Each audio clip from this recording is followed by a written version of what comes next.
A simple trick in chicken turns into a 5-star restaurant dish. To start, I place a rack over 3 chicken breasts and make parallel cuts. In a bowl, I add a 1/4 cup of olive oil, a 1/4 cup of soy sauce, 1 tablespoon of brown sugar, 1 teaspoon of chimichurri, 5 minced garlic cloves to give our recipe that special Sunday flavor. I add 1 teaspoon of salt, 1/2 teaspoon of black pepper.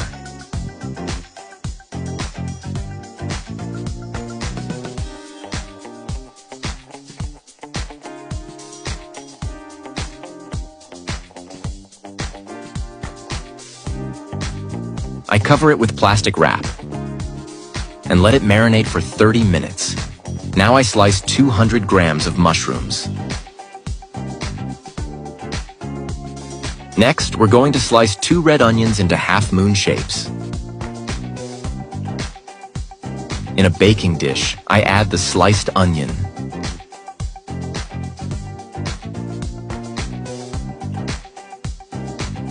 Then I place the delicious mushrooms one by one. And right after that, I add 2 tomatoes sliced into rounds. And before I forget, tell me which city you're watching from so I can send you a special shout-out. Today's shout-out goes to Rachel Thompson from Halifax, Canada. I'm really happy you're enjoying our recipes.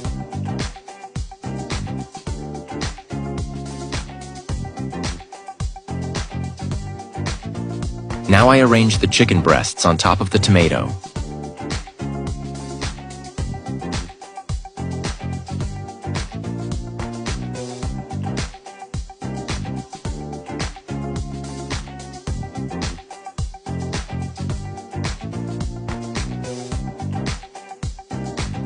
And then I bake it at 350 degrees Fahrenheit for 40 minutes.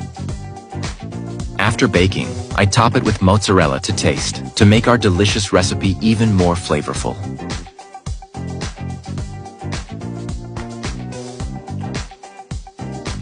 Then I return it to the oven to melt and brown the cheese for 15 more minutes at 350 degrees Fahrenheit.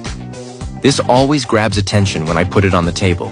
The smell, the color, everything shows it came out just right. It looks like something from a restaurant, but it's one of those recipes you get the hang of quickly.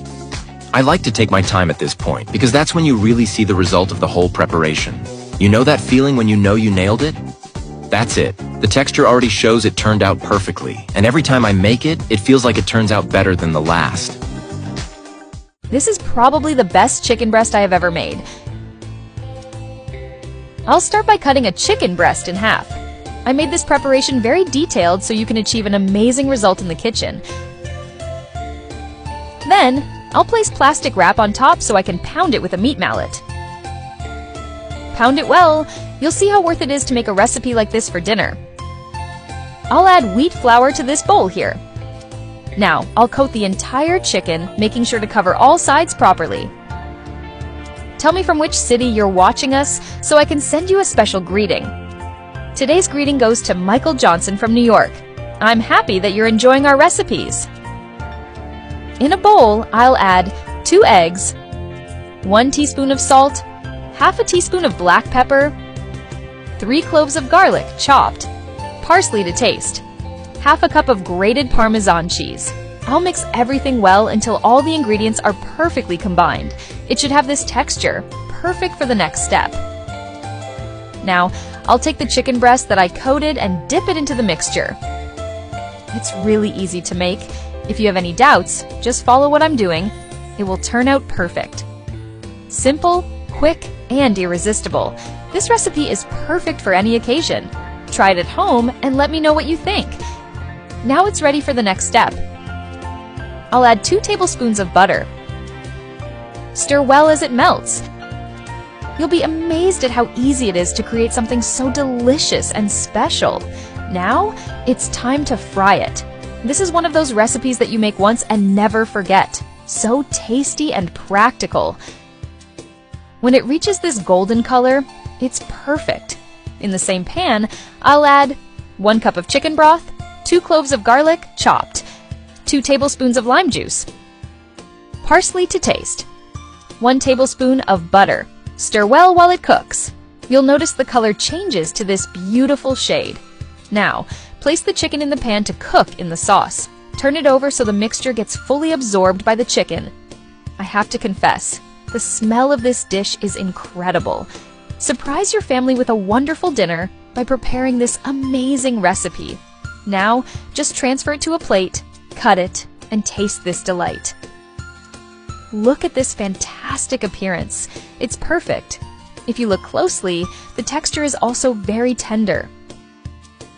If you're looking for flavor, convenience, and speed, you've just found the best recipe on the internet. This chicken is totally worth making for dinner. It's perfect for gathering the family.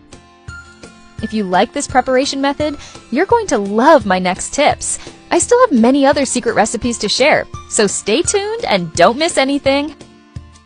You can make this cake in a pan. It's super quick and easy, a practical and delicious recipe. To start, I add 1 tablespoon of butter to the pan and let it melt completely. The butter has fully melted.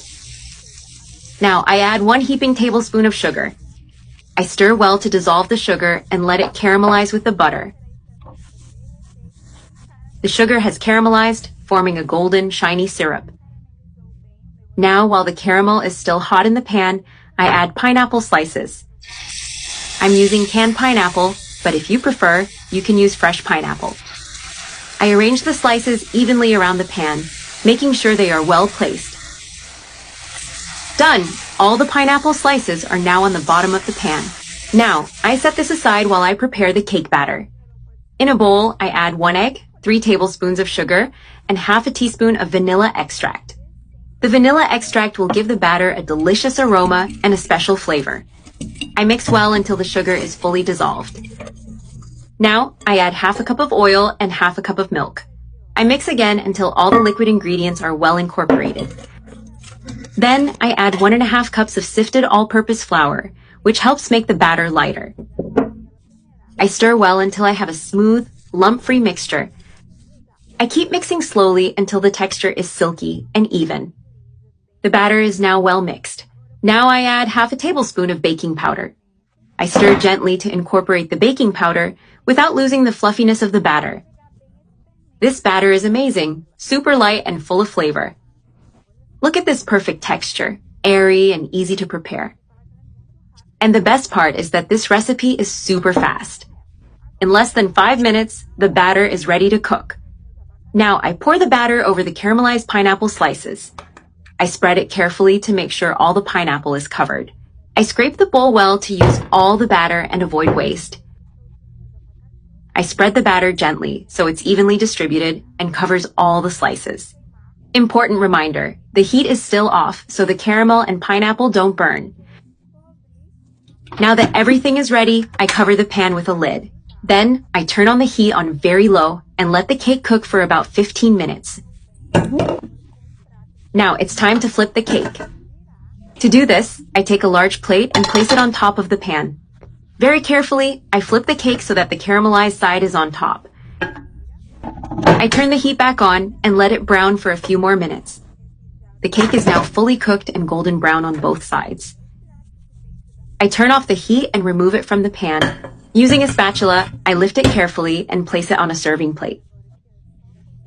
I put it back on the same plate I flipped it onto to keep a nice presentation. Now, it's time to cut a slice of this wonderful cake. Look at this amazing texture. The caramelized pineapple cake turned out absolutely perfect. Now, all that's left is to enjoy this delicious treat.